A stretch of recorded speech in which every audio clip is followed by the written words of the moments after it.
Mateus capítulo 5. Vamos ler Mateus capítulo 5, um versículo muito conhecido. E o versículo 3. Mateus 5, 3.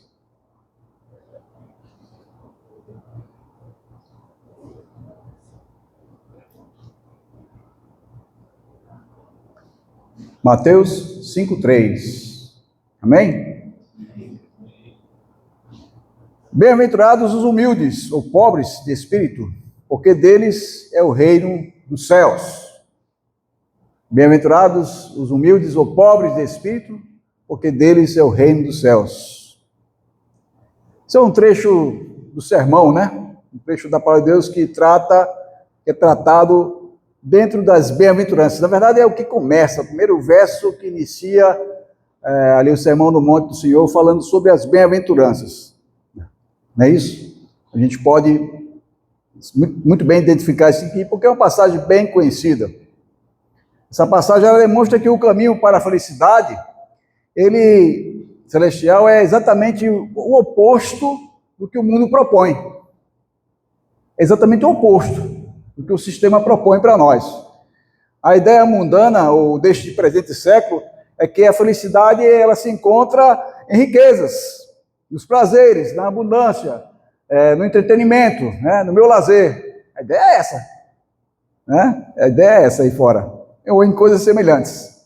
A verdade é que a palavra de Deus aqui, ela é exatamente oposta. E ela começa com a palavra humilde, ou pobre de espírito. E se o meu grego koiné não for falhar, agora porque faz muito tempo que a gente estudou grego mesmo para valer, né? Mas a palavra para pobre, nesse contexto aqui, existem duas palavras. Se eu não me engano, são duas. Penês e pitorros. Por aí, tá? Penês é pobre, pitorros também. Só que penês é aquele pobre que tem uma certa dignidade. Ele é pobre, a pessoa é pobre, mas trabalha, tem o seu trabalho, tem a sua educação, tem o seu dia a dia, tem a sua alimentação, tem pessoas que o apoiam. É pobre, mas tem algo para si, tem a sua família. Só que o pitorros é diferente. O pitorros é aquele pobre que não tem nada, nem dignidade, nem trabalho, nem ninguém que o apoie. E essa é exatamente a tradução dessa palavra pobre aqui, pitorros. É aquele que é no sentido totalmente contrário à autossuficiência. O pitorros ele não tem nenhum tipo de autossuficiência em si mesmo, de maneira nenhuma, né? Ele é profundamente consciente de sua própria perdição e desesperança à parte da graça divina. Porém, o mais interessante é a sequência do versículo, que diz o quê? Deles é o reino de Deus, é o reino dos céus. Deles é o reino dos céus. Observe, meu amado, minha irmã, meu irmão, meu amigo, que a verdade da salvação pela graça está claramente pressuposta neste versículo de abertura do Sermão do Monte. Jesus nos ensina que o reino é um presente gracioso àqueles que reconhecem a sua própria pobreza, total pobreza espiritual. É para aqueles que não se acham em nada, mas que podem se achar em Jesus Cristo.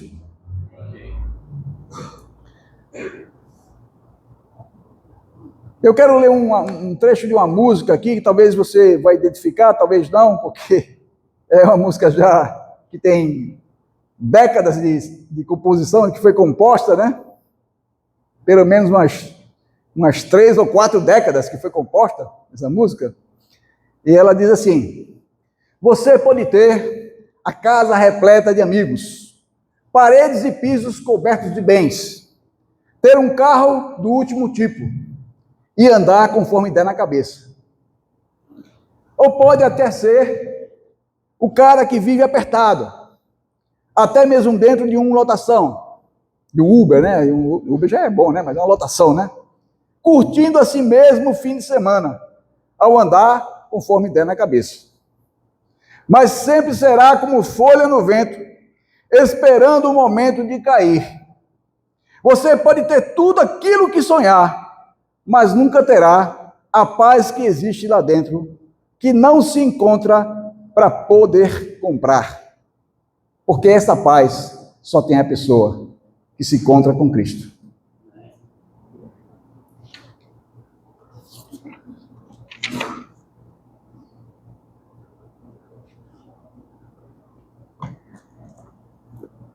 Quanto vale a sua vida? Seus bens, dinheiro, saúde, sonhos? Uma escala de 0 a 10 aí, sua família, seu trabalho, uma escala de 0 a 10. Pense comigo, pense consigo mesmo. Quantos esses itens, como família, bens, dinheiro, saúde, sua própria vida, sua família, trabalho, de 0 a 10, uma escala de 0 a 10, quanto esses itens cotidianos tomam do seu tempo, da sua atenção, da sua energia? Quanto que isso toma de 0 a 10 na sua vida? Em que de fato está firmada a sua vida? Em que de fato está firmada a minha e a sua vida? Em quem está centralizada, alicerçada as nossas vidas? Quais os lembretes de Deus que Ele nos dá para nós, para nos nortear em nosso viver diariamente? São muitos lembretes, são muitas notas que Deus coloca assim para a gente olhar e, opa, tenho que ver isso aqui, tenho que vivenciar isso aqui na minha vida. São muitos. E agora eu vou para o texto que eu quero realmente compartilhar com os irmãos essa noite, que é em Mateus 6, na continuação do Sermão do Monte. Um trecho também muito conhecido, tá? Mateus 6 agora, capítulo 6, só é virar a página da Bíblia, se precisar virar, não sei se precisa, na sua Bíblia, na minha precisa. Mateus 6, vamos ler do verso 25 até o verso 34. Não quero me alongar, eu quero passar de forma objetiva essa pequena reflexão para que os irmãos meditem comigo, né? Pensem comigo. Mateus 6, verso 25 em diante, diz assim: por isso vos digo, não andeis ansiosos pela vossa vida, quanto ao que haveis de comer ou beber, nem pelo vosso corpo, quanto ao que haveis de vestir. Não é a vida mais do que o alimento, e o corpo mais do que as vestes? Observai as aves do céu, não semeiam, não colhem, nem ajuntem celeiros, contudo vosso Pai celestial, vosso Pai celeste, as sustenta. Porventura não valeis vós muito mais do que as aves? Qual de vós, por ansioso que esteja, pode acrescentar um côvado ao curso da sua vida? E por que andais ansiosos quanto ao vestuário? Considerai como crescem os lírios do campo. Eles não trabalham nem fiam. Eu, contudo, vos afirmo que nem Salomão em toda a sua glória, se vestiu como qualquer deles. Ora, se Deus veste assim a erva do campo, que hoje existe e amanhã é lançada no forno, quanto mais a vós, outros homens de pequena fé. Portanto, não vos inquieteis, dizendo: que comeremos? Que beberemos? Ou com que nos vestiremos? Porque os gentios é que procuram todas essas coisas, pois vosso Pai Celeste sabe que necessitais de todas elas. Buscai, pois, em primeiro lugar, o reino de Deus, o reino e a sua justiça, e todas essas coisas vos serão acrescentadas. Portanto, não vos inquieteis com o dia de amanhã, pois o amanhã trará seus cuidados, basta ao dia o seu próprio mal. Meus amados, eu quero exatamente pensar nesses lembretes. Meu tema hoje é lembretes importantes de Deus para o nosso viver diário. Lembretes importantes de Deus para o nosso viver diário. Quais são os lembretes de Deus nesse texto para o nosso viver diário, de Deus e dos homens? Quais são? Vamos pensar aqui um pouquinho. Pensando ainda no contexto desse texto que nós lemos, o Sermão do Monte. Entre tantos ensinos que Jesus deu para os seus discípulos, para aquela grande multidão ali, Deus nos deu na pessoa de Jesus, ele tratou ali, ele ensinou os seus ouvintes a não se preocuparem com as solicitudes do dia. Ele ensinou a não se preocuparem excessivamente com as necessidades da vida, como comida, como vestimentos, como vestuário, no caso.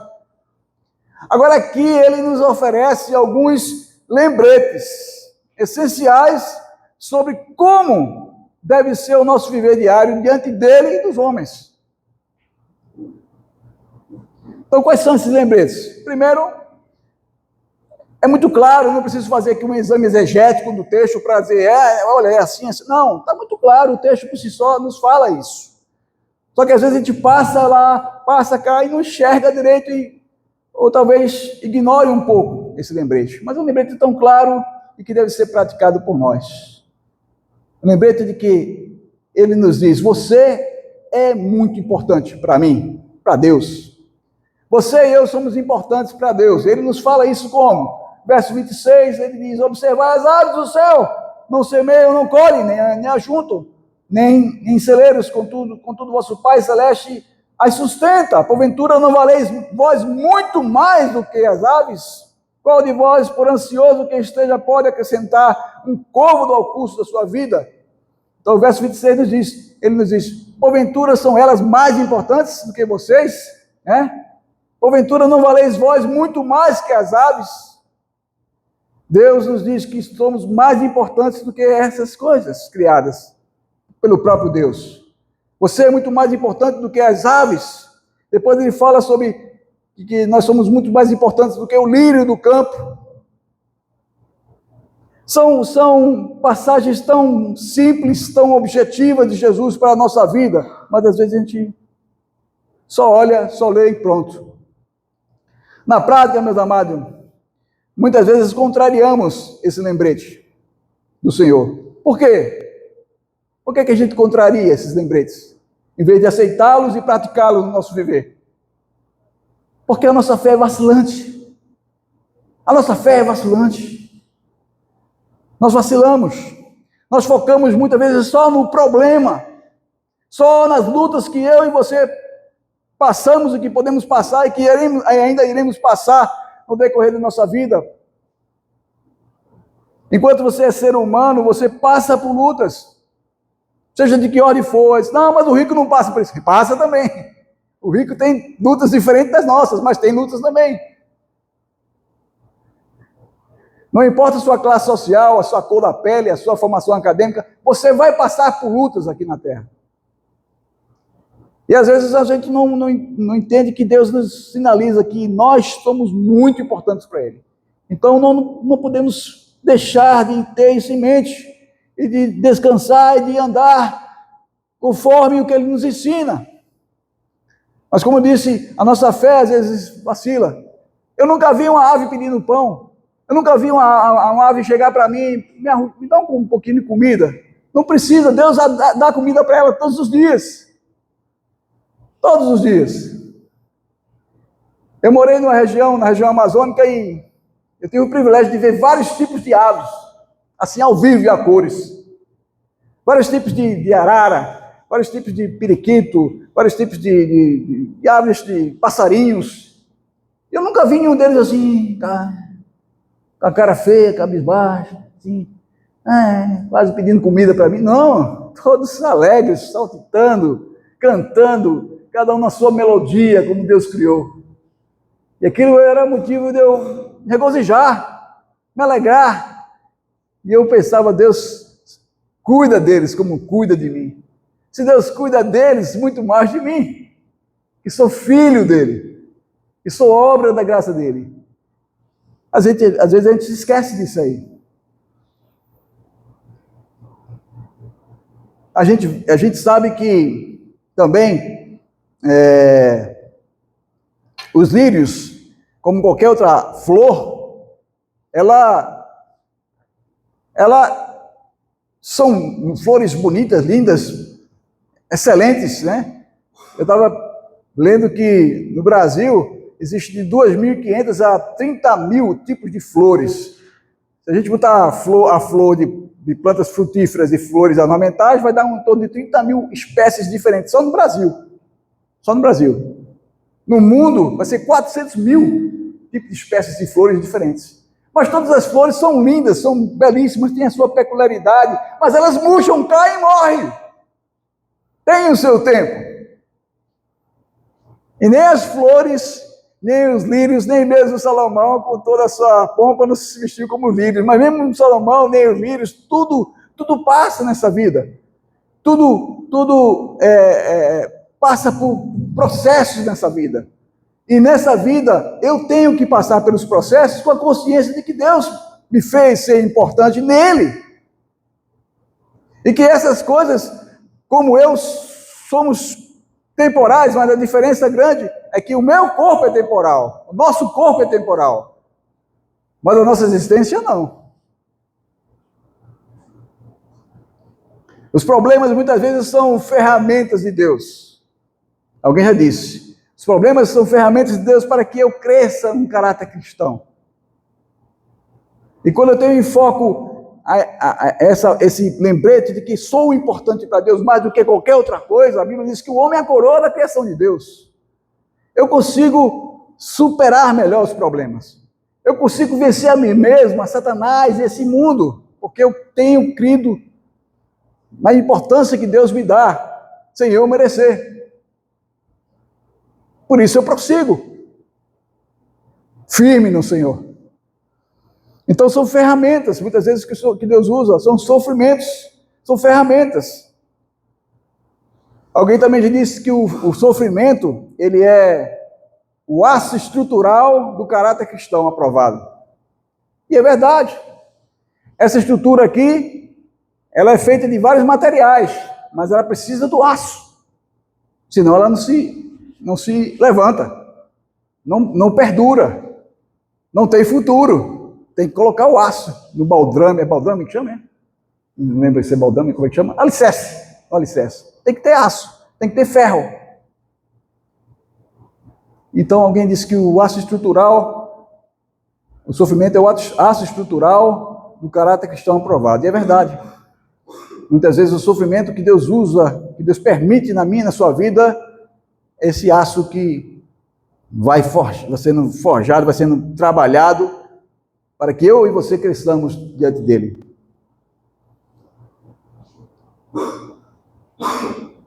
Um camarada chamado Henry David Thoreau. Henry David Thoreau, ele falou que o melhor marinheiro é aquele que consegue navegar com pouco vento e extrair força das maiores tempestades. Esse é o melhor marinheiro. Quando você tem a certeza de que Deus te ama, de que você é a coroa da criação de Deus, de que você é muito mais importante do que as aves, do que os lírios, do que qualquer tipo de flor, por mais linda que ela seja, quando você tem a consciência disso, você consegue navegar em mares calmos e mares bravios da vida. Pode ter certeza. Porque você está confiando inteiramente em Deus, no amor dele por você. Nós acabamos de cantar o amor de Deus por nós, né? Como é fantástico, como é ser igual. Em vez de orarmos e buscarmos a Deus só na hora que a coisa aperta, nós devemos sempre estar em comunhão com Deus, pedindo a Ele a preparação devida para saber como lidar com as diversas circunstâncias da vida, diversos problemas da vida. Quando a gente sabe que a ansiedade vem, porque ela vem, ninguém é imune à ansiedade, a gente tem que colocá-las bem diante de Deus, né? Em vez de recorrer aos antidepressivos, aos filmes, às séries, ao entretenimento, para tentar esquecer a ansiedade. Nós devemos colocar no trono de graça a nossa ansiedade diante do Senhor. E não driblá-la com subterfúgios, porque não vai adiantar nada. Se você recorrer a antidepressivos, a ansiedade vai continuar lá. Por mais que você encha a sua cabeça de ansiolíticos, não vai adiantar nada. Mas que você tente disfarçar a sua ansiedade com entretenimento, com jogos, coisas que agradam a sua própria, vamos dizer assim, seu próprio ego, nada disso vai retirar de você a ansiedade.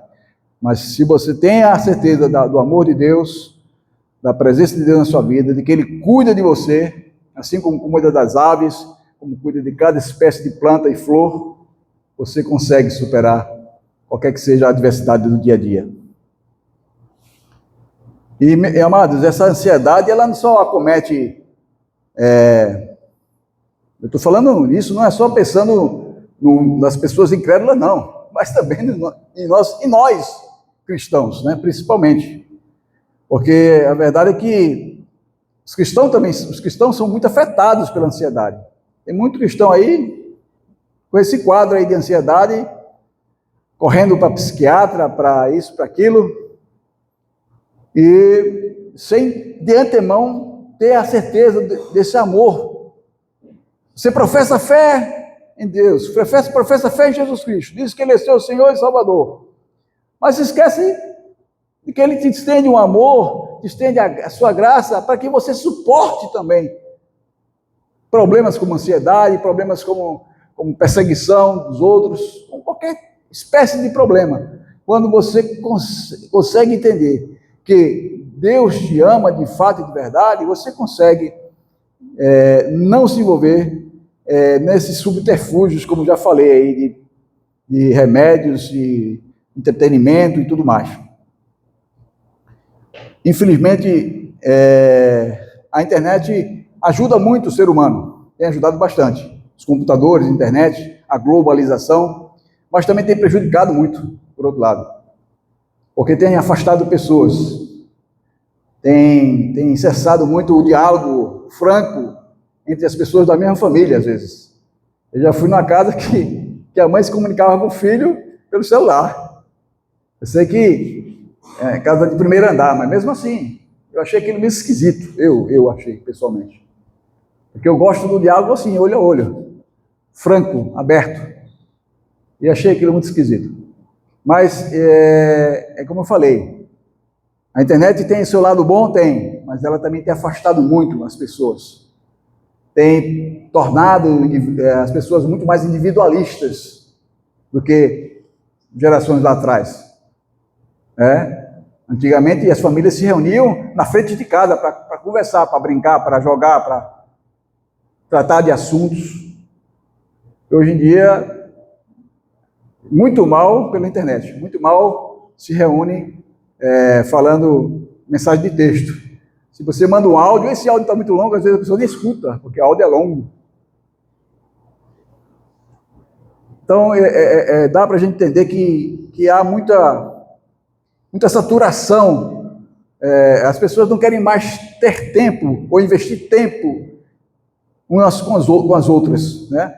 Tudo porque se esquecem que Deus nos criou para a gente ter essa conversa, né, franca, aberta, e Ele nos direciona a ter essa atitude de que Ele nos ama e que a gente precisa demonstrar esse amor para o outro, mas não é só através do zap, é na conversa mesmo, é visitando um ao outro, né, estando junto.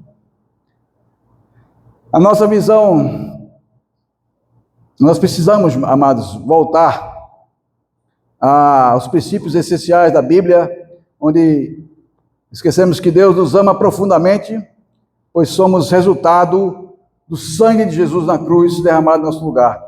A aliança que temos, amado, em Jesus Cristo, esse amor que Jesus mostra, que nos faz ser importantes para Ele, é tão grande que não existe nada, exclusivamente nada nesse mundo que se compare. Mas nós esquecemos disso.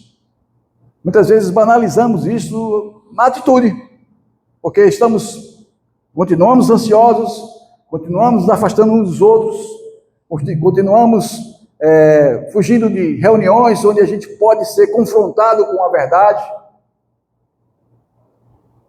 E isso não ajuda a gente a crescer.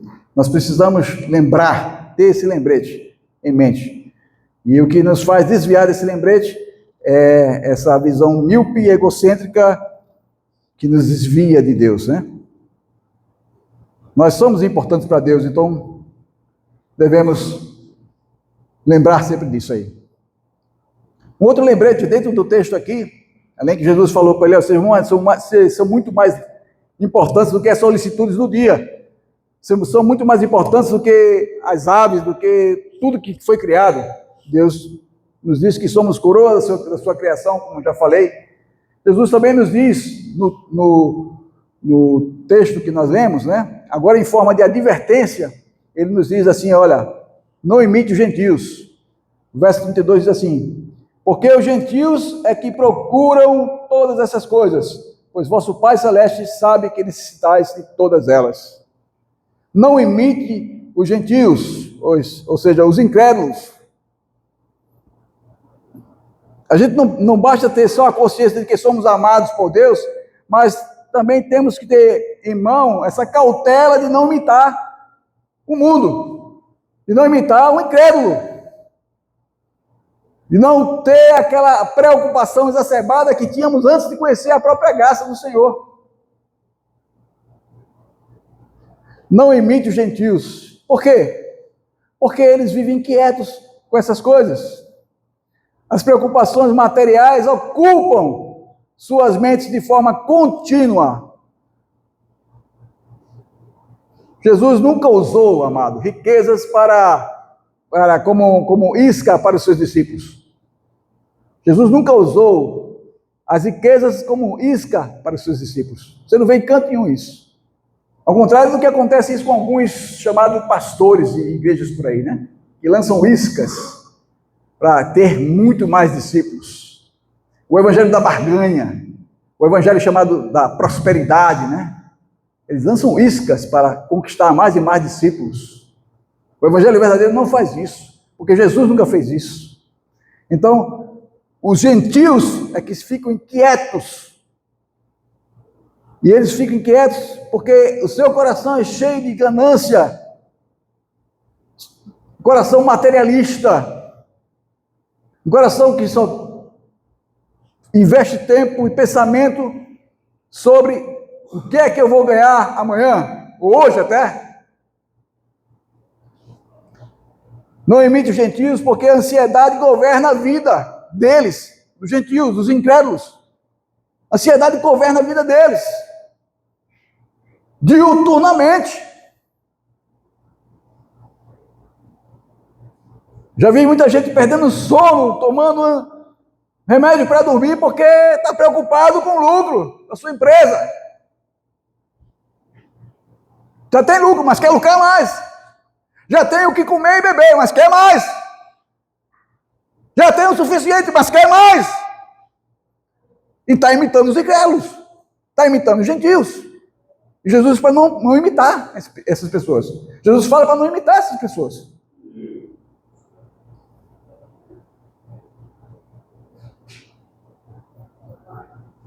Ele se prende ao vil metal, à bolsa de valores, à oscilação do dólar, ao Bitcoin. Seus olhos só faltam, as pupilas só faltam se transformar em cifrões. Né? Cifrão. Como é cifrão que chama? É isso mesmo? Aquele sinalzinho lá do dinheiro lá. Como é que está o seu ansiômetro? Você tem um ansiômetro aí? Você? A gente pudesse ter um ansiômetro aqui para ver a ansiedade de cada um aqui, né? Medir a ansiedade de cada ser humano aqui, nessa noite aqui. Como será que está a sua ansiedade? Não sei pelo quê, mas como está a sua ansiedade? Como falei, nós estamos todos sujeitos à ansiedade, todos nós. Nenhum ser é imune a esse problema chamado ansiedade. Nenhum ser humano. Agora, é verdade que alguns são mais do que outros. Tá certo? Isso é a brincadeira do ansiômetro, né? Que alguns são mais do que outros. Alguns são notoriamente mais ansiosos do que outras pessoas.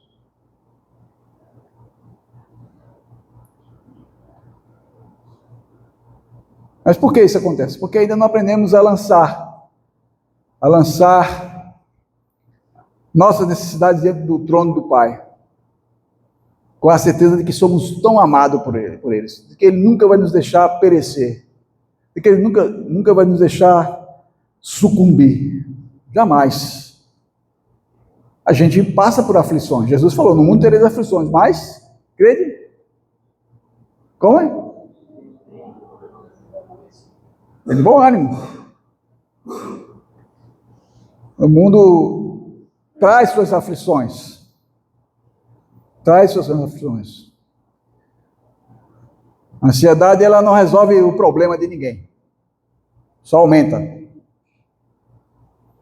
E tira o seu sono. Jesus falou em Mateus, aqui nesse capítulo mesmo, verso 27, diz: olha, qual de vós, por mais ansioso que esteja, pode acrescentar um côvado à sua vida? Mais ansioso que você esteja, você pode dizer: não, eu vou botar aqui mais uns 3 anos na minha vida para eu poder deixar todo mundo aqui bem estruturado antes de eu morrer. Eu vou fazer isso aqui, eu vou acrescentar mais alguns anos na minha vida. Quem é que pode fazer isso? Ninguém. Jesus estava assim, não digo que estava usando de ironia, mas estava realmente mexendo com as mentes deles para eles entenderem, né? Falando algo que de fato era uma pergunta retórica, né? E claro que ninguém consegue acrescentar anos de vida, mais tempo de vida. Vamos ler aí Salmo 3:5, depois 1 Pedro 5:7, e depois Salmo 127:2. Salmo 3:5, eu vou citar ele, né? Foi o primeiro versículo que eu aprendi na minha vida de crente, salvo em Jesus Cristo. Eu me deitei, dormi, me levantei porque o Senhor me sustentou. Tem traduções que falam de maneira diferente, mas é a mesma coisa, né? É a mesma mensagem. O Senhor me sustentou. 1 Pedro 5:7 diz o quê? Lançando sobre a vossa, porque Ele tem cuidado de vós. Ele tem cuidado de vós. E no Salmo 27:2 eu acho muito interessante essa passagem. A parte final diz o quê? Aos seus amados. Vamos lá. Salmo 127:2, quem diz? Não, Salmo 127. 127. Não é 27. Salmo 127:2. O que é que fala? Aos seus amados Ele dá enquanto dormem.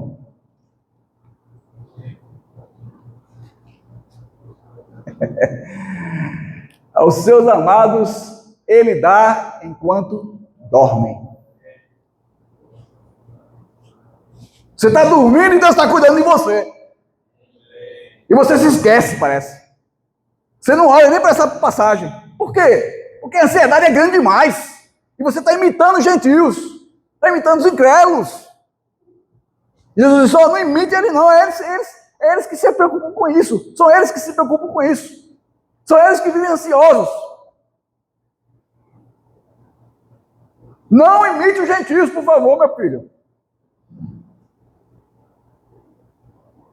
Eu te dou enquanto você está dormindo. E é em qualquer área da vida, não é só material, não. Deus nos supre de tudo.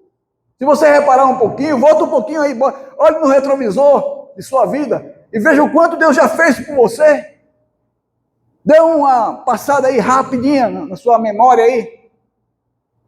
Quanta coisa, quantos livramentos, quanto suprimento, quanto cuidado de Deus, quanto amor de Deus revelado de tantas formas na sua e na minha vida, em nossas vidas. E nós esquecemos que Ele nos dá enquanto estamos dormindo, que Ele nos sustenta, e que devemos lançar qualquer tipo de ansiedade que se levante, lançar sobre Ele, porque Ele cuida de nós. Ele cuida de nós. O Senhor nos sustenta.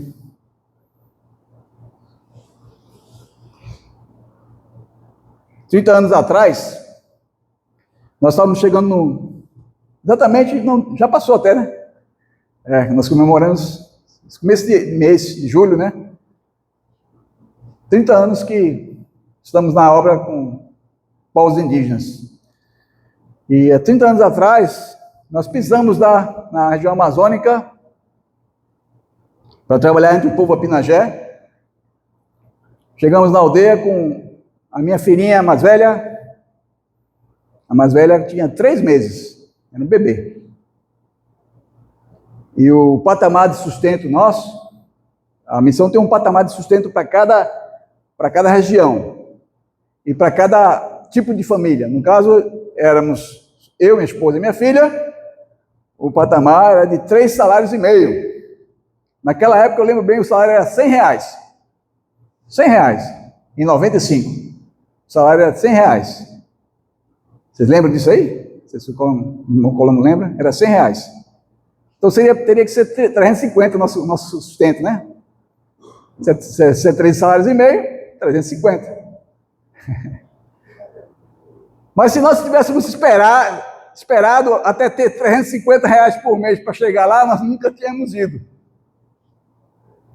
Nós fomos pela fé, porque acreditamos que Deus tem cuidado de nós, e sempre cuidou e vai continuar cuidando. Nós fomos com R$80. Não dava nem um salário. Agora, se eu falar para os irmãos que nós passamos fome, eu estou mentindo. Deus cuidou de nós todo o tempo, porque nós demos passos de fé. Nós estamos cientes de que Deus nos amava e nos ama, e continua nos amando. Nós estamos cientes de que teríamos que deixar de lado toda a ansiedade e dar os passos de fé, colocar, como o pessoal fala, né? Colocar o pé no Jordão para ele se abrir, olha. E por isso fomos com esse salário de R$80 na época.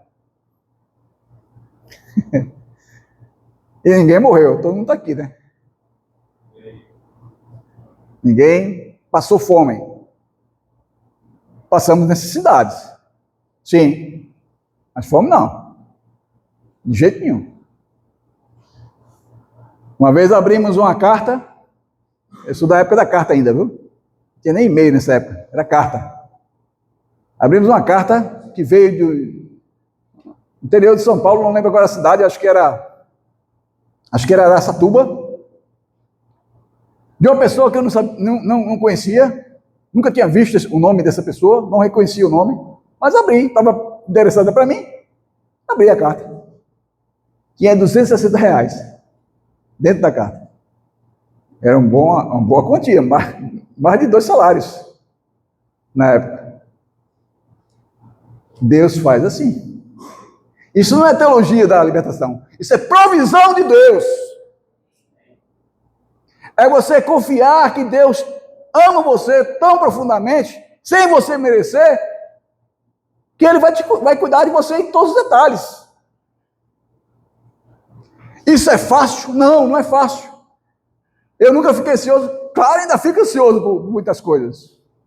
Eu não posso dizer para vocês que eu estou falando aqui para vocês sobre esse aspecto do viver, esses lembretes de que a gente não deve ficar ansioso, porque Deus nos ama, de que não devemos imitar os gentios, mas eu estou envolvido nisso aqui.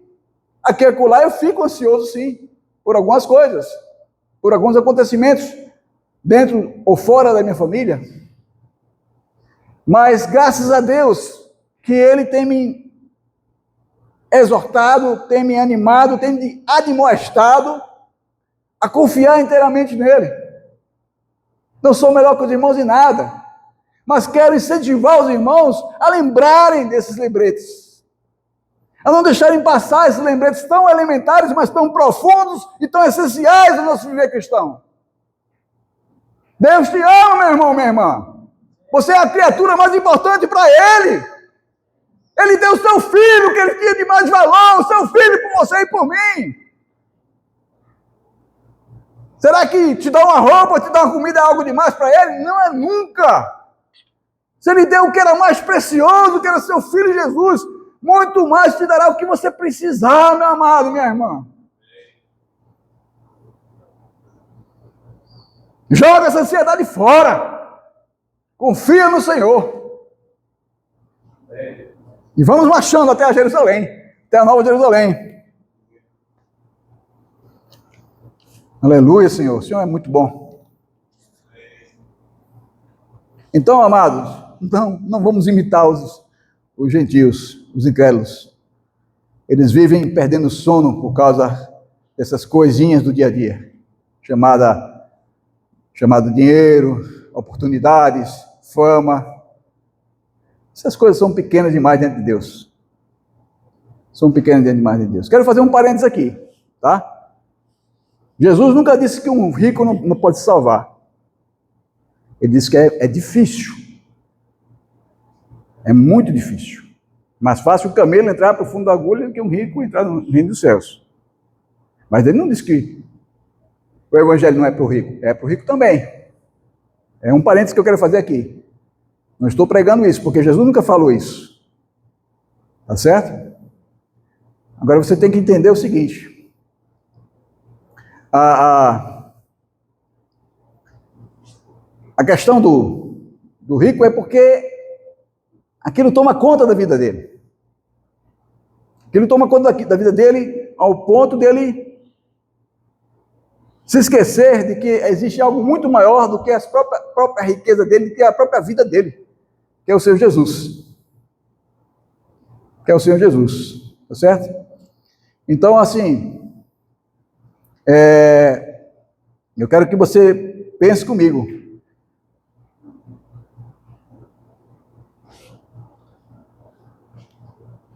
Jesus, ele nunca rejeitou as pessoas. Mas quanto à questão das riquezas, ele também nunca incentivou a nenhum dos seus apóstolos, dos seus discípulos a serem ricos. Não. A riqueza que Deus deseja de nós não é essa riqueza material. Nós vamos falar um pouquinho mais sobre isso agora. No terceiro lembrete, ele não disse só para nós que nós somos importantes, somos amados, que nós não devíamos seguir os gentios, mas o terceiro lembrete que ele traz para nós aqui nesse texto, no verso 33, é que busque o Senhor como primazia da sua vida, ou na sua vida.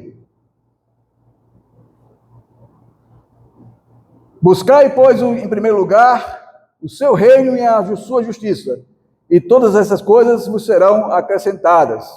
Eu não quero entrar no aspecto aqui escatológico da coisa, questão do reino, né, de Deus. Mas eu entendo que o reino de Deus é baseado e tem como protagonista, não digo que se confunde, mas é sinônimo da própria pessoa de Jesus. O reino de Deus começa a existir na terra, mas foi pronunciado lá atrás, com certeza, através dos profetas, que Jesus vinha para reinar. E o reino dele é um reino que, a princípio, é uma ideia abstrata, mas que se concretiza no amor de Deus, no amor vivenciado de Deus para com a sua vida e para com a minha vida.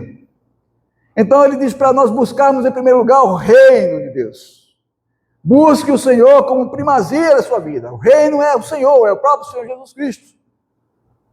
Eu não posso pensar, desvencilhar, não posso divorciar, não posso separar Jesus da expressão reino de Deus, porque Ele que veio, Ele é o rei, Ele que veio estabelecer o seu reino em nossas vidas. A Deus sabe do que realmente nós precisamos. Ele diz para nós buscarmos em primeiro lugar o seu reino e a sua justiça, porque Ele sabe o que realmente nós precisamos. O verso 32 fala isso, porque os gentios é que procuram todas essas coisas, já falamos sobre isso, e ele fala lá na parte B, Vosso Pai Celeste sabe que necessitais de todas elas. O Senhor conhece todas as nossas necessidades. Todas. Você mal abriu a boca, ele já sabe o que você vai pedir. Ele sabe o que você está necessitando. Mas continue pedindo. Continue agradecendo. Continue confiando. Continue buscando o reino de Deus em primeiro lugar. O vosso Pai Celeste sabe que necessitais de todas essas coisas. Todas essas coisas. O reino de Deus deve ser a locomotiva da nossa vida. O Rei Jesus deve ser a locomotiva da nossa vida. Aquilo que nos impulsiona para frente. Aquilo que nos leva para frente. O fato dele ser o meu rei é que me faz perseverar até a sua chegada. Eu não estou preocupado a época, se vai ser hoje, se vai ser amanhã. Jesus vai voltar? Vai, mas eu tenho que me preocupar com o seu reino, de anunciar o seu reino, de propagar a sua verdade. Não me preocupar se vai ser amanhã, se vai ser hoje, se vai ser daqui a 2 anos, daqui a 10 anos, daqui a 20 anos, daqui a 500 anos, não importa. Importa que ele está vindo, importa que eu vivencie já o seu reino.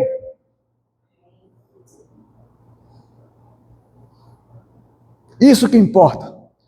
O reino de Deus deve ser a locomotiva da nossa vida. Buscai, pois, em primeiro lugar, o reino de Deus e a sua justiça. E todas essas coisas vos serão acrescentadas. O que Jesus falou lá em Lucas 17, 21? Que comprova aquilo que eu já falei aqui, mas eu quero ler isso para vocês. Lucas 17, 21.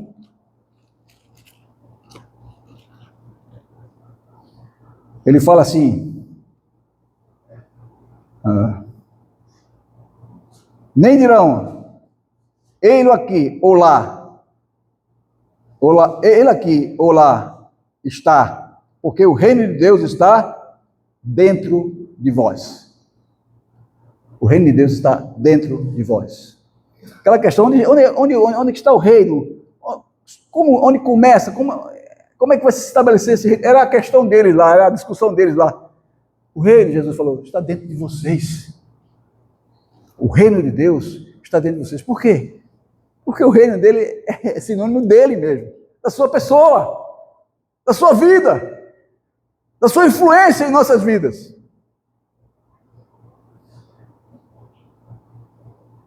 Todos, amados, temos sonhos, temos projetos, temos planos, e isso não é errado em si mesmo. O erro está em viver como se fôssemos viver para sempre aqui. Esse é o grave erro do ser humano e de muitos crentes. É que eles fazem muitos projetos, e projetos até acima da sua condição. Como se fosse, parece que ele pensa em viver aqui para sempre, aqui na Terra. Esse que é o problema às vezes. Não há problema, como já falei, em ter sonhos e planos, desejos não tem nenhum problema nisso aí. O erro está em viver como se fôssemos eternamente viver aqui na Terra. E com isso, acumulando riquezas e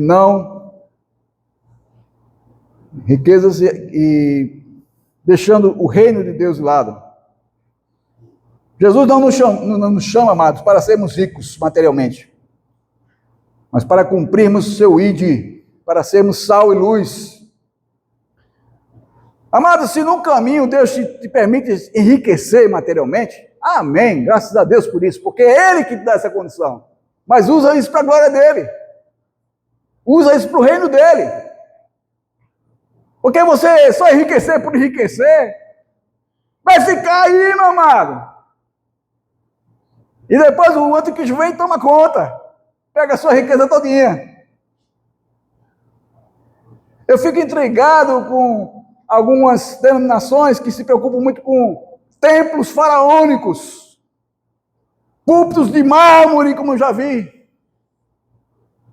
Se não é ouro, mas tem alguma coisa que parece com ouro, assim, que a cor dourada, assim, que rodeia o púlpito, assim. Para que isso? Para ficar aí para o anticristo? Se vir de quartel-general para o anticristo? Volto a dizer, se Deus te deu a oportunidade de ter uma boa condição financeira, amém, mas use isso para a glória de Deus. Use isso para a glória de Deus. Vocês já ouviram a história do dono da Colgate? Não sei quantos já ouviram essa história do dono da Colgate. Passa o Colgate, quer me deitar o Colgate. Claro que agora não é o mesmo dono, acho que é dos netos dele agora. Mas o dono mesmo, lá atrás, que fundou, não lembro o nome dele agora. Quando ele estava no auge do seu lucro, sua empresa, Colgate é conhecida mundialmente. Tá? Você sabe, né? Eu uso pasta Colgate, não é a top não, mas é boa. Né? E no auge do lucro, ele decidiu viver com 10% do que ele lucrava na empresa. E os 90% ele dedicou para a obra missionária. Ele passou a viver, se sustentar com 10% do seu lucro, e os 90% ele pregou todo na obra missionária. Esses 10% dele, ele dividia com as despesas da própria empresa. Os 90% era só para a obra mesmo, não era para a empresa dele, não. Para a obra missionária, no mundo. Por muitos anos teve missionário aí sustentado por ofertas da Colgate. Aí você diz, mas o cara é milionário, isso aí não é nada, né? É muito fácil, porque você faria isso? Você faria isso? Viveria com 10% e daria 90% para a obra? É fácil dizer que é fácil. É muito fácil criticar. Mas você faria isso? Mas isso é fruto de um coração que tem em primeiro lugar o reino de Deus na sua vida. Ele é um homem cristão. Ele era um homem cristão. E as gerações que vieram depois dele são todos cristãos. Não sei agora, né? Que já é neto e bisneto que cuida da empresa lá. São cristãos. São nossos irmãos em Cristo. Eles decidiram fazer isso. Homens riquíssimos, milionários. Começou com um velhão lá, que eu não lembro o nome, como eu falei. Não lembro o nome. Mas, amados, essas pessoas têm a consciência de que tudo o que elas possuem, sejam suas habilidades, sejam seus talentos, seja qualquer tipo de qualidade humana que elas possuem, elas atribuem tudo isso a quem? A glória de Deus. Elas sabem que não são nada em si mesmos. Eu não tenho dificuldade de elogiar as pessoas, mas eu tomo muito cuidado a quem eu elogio. Quando eu percebo que o cara já se acha por si só, né? Se acha, eu não vou elogiar. Eu vou tentar ajudar aquele irmão a não se achar tanto. Porque nós devemos ser humildes. Como diz o texto que já lemos. Mas, eu entendo que toda habilidade que eu e você possamos ter, todo o talento, seja em que área for da vida, pense, é Deus que te dá. De graça, ninguém cobra da gente. A chuva, a relva, a água, tantas coisas que Deus nos dá. E nós achamos que, de alguma forma, nós podemos ser alguma coisa por nós mesmos. Coitadinho de nós, né? Nós precisamos entender e buscar tão somente o reino de Deus, e onde ele seja o protagonista, onde ele seja aquele que é, e eu não sou nada, eu sou apenas o servo. Porque é assim que Deus vai nos chamar quando estivermos na presença dele. Deus não vai chamar o pastor Paulo, não. Ele vai chamar o servo Paulo, o servo Colombo, o servo André, a serva dele. Você pode ter muitos títulos, não tem nenhum problema nisso. Eu gosto de estudar, eu pretendo estudar. E se eu vou ganhar títulos ou não, com isso, eu vou estudar, vou continuar estudando. Mas eu não me preocupo com os títulos, porque Deus não se preocupa com isso. O que para Deus importa é que eu seja um servo do seu reino, desde já e para todo sempre. Eu quero concluir dizendo assim para você, diante do que a gente falou aqui, esses lembretes, né? Que você e eu somos amados por Deus, somos a criatura mais importante para Deus, pelo fato de ter dado seu filho, né?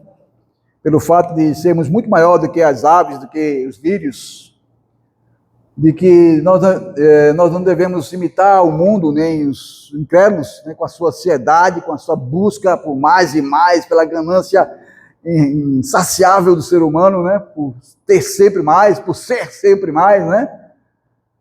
E, por fim, lembrar também de que devemos buscar tão somente o reino do Senhor, né? Buscar em primazia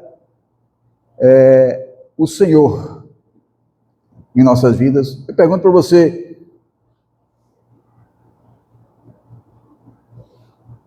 o que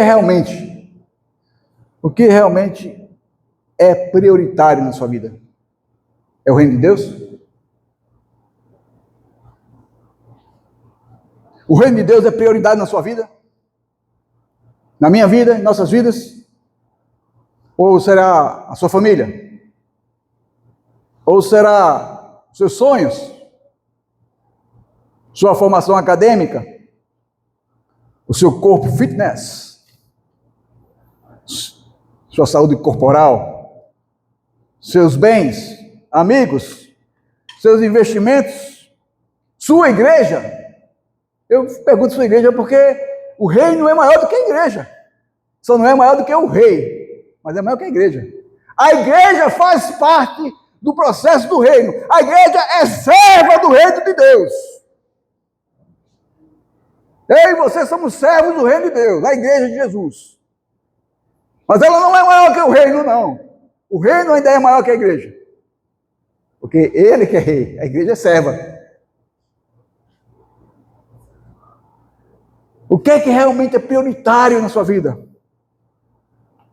Nada disso é errado em si mesmo. É muito bom, família, é muito bom ter sonhos, é muito bom ter formação acadêmica, é muito bom ter um certo entretenimento, é muito bom cuidar do corpo, é muito bom ter amigos, é muito bom ter trabalho, investimentos, ter uma igreja onde a gente comunga juntos. Mas essas coisas não podem vir antes do reino de Deus. Ela não pode estar na minha e na sua vida antes do reino de Deus. Não pode. Buscar em primeiro lugar o reino de Deus e a sua justiça, e todas essas coisas serão acrescentadas.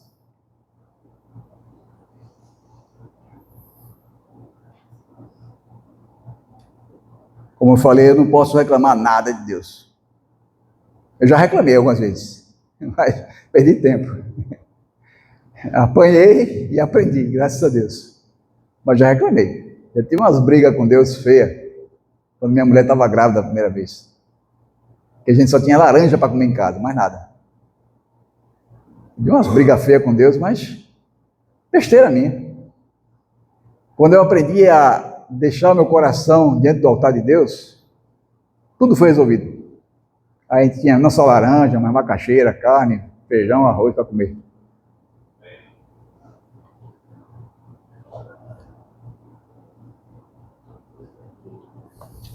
Enfrentei muitas necessidades, mas nunca fui desamparado. Jamais. E eu creio que você pode dizer a mesma coisa. Eu creio que você pode dizer a mesma coisa. Não pense que foi o seu braço, a sua inteligência que sustentou você, não. Isso são ferramentas de Deus. São ferramentas de Deus. Quem te sustenta e me sustenta, meu irmão, é o Senhor. É o Senhor. Então, somente o Senhor. Uma pergunta final aqui.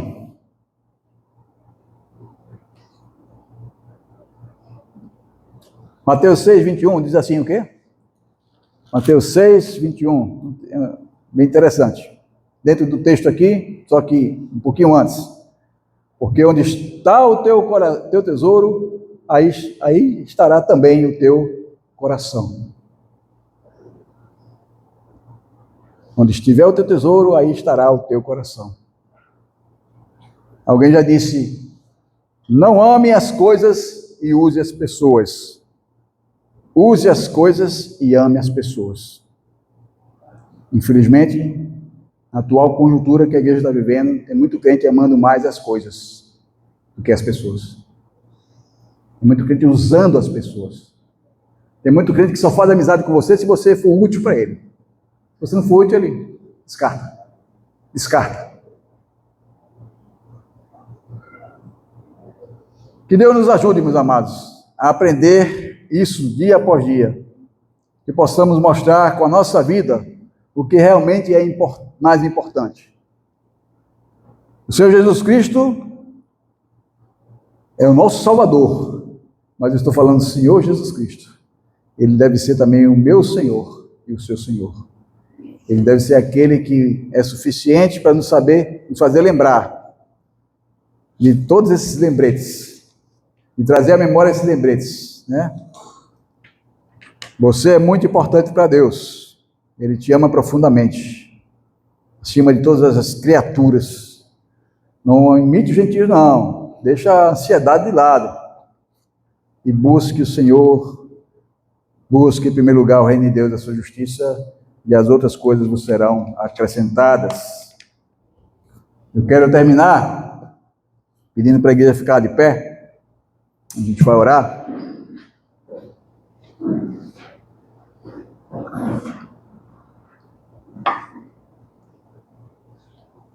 Eu queria que a igreja ficasse em atitude de oração, e eu quero perguntar para você, meu irmão, minha irmã. Você tem Jesus Cristo na sua vida? Pelo menos é o que, não só eu, mas muitos de nós aqui esperamos que você tenha. Você, irmão ou irmã, curve a sua fronte e fique em atitude de oração, por favor. Mas eu te pergunto, você tem entendido esses lembretes do Senhor para a sua vida? Você tem entendido que Ele te ama profundamente? Mais do que qualquer outra coisa na sua vida? Que Ele não quer que você imite as suas práticas antigas de viver ansioso por qualquer coisa? E por fim, você tem priorizado Deus de fato na sua vida? Deus, o seu reino, em primeiro lugar na sua vida? Minha pergunta é para aquele que talvez esteja aqui nem entendeu Jesus, nem entendeu o Evangelho ainda. Não sei se alguém está aqui que não entendeu o Evangelho ainda. O Evangelho é simplesmente Jesus Cristo. Não é a igreja A, B ou C. É Jesus Cristo. Ele ter vindo ao mundo para morrer por mim e por você. Ele veio ao mundo. Ele, de uma forma apaixonada, amou o ser humano ao ponto da sua cruz, da sua vida na cruz do Calvário. E ressuscitou para que um dia eu e você, crendo nesse fato, crendo no seu amor por mim e por você, pudéssemos estar na presença de Deus para sempre, no céu, salvos pela sua graça, pelo seu amor sem fim, pelo seu amor único, singular. Se você está aqui, você não entendeu isso ainda, e você quer entregar a sua vida a Jesus Cristo, faça sinal com a mão aqui, eu quero reconhecer você, tá bom? Mas se você já é um cristão, como eu estava falando no início, então priorize esses lembretes na sua vida, tá bom? Não esqueça. Vamos orar. Nosso Pai, muito obrigado por tua graça, por tua bondade, por tua misericórdia, Pai. Por teu amor, que é um amor que nossa mente nem se atreve a entender, porque vai muito além da nossa compreensão. Quando a gente pensa no sacrifício do Senhor, ter vindo da sua glória, assumindo uma postura, o Senhor se fez um de nós para sofrer tudo que sofreu em nosso lugar, e nisso a justiça do Senhor, a justiça de Deus, ser satisfeita em nosso lugar. O nosso pecado foi todo pago através do teu sacrifício.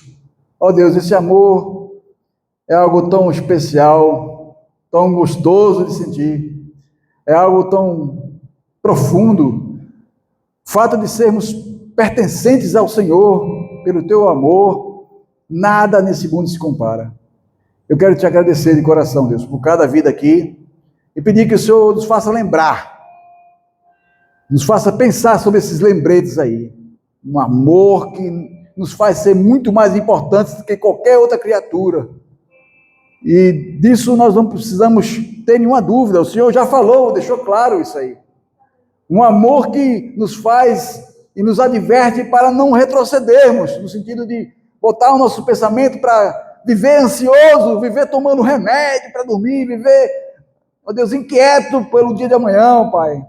Sendo que o Senhor cuida de nós sempre, conhece todas as nossas necessidades, Senhor.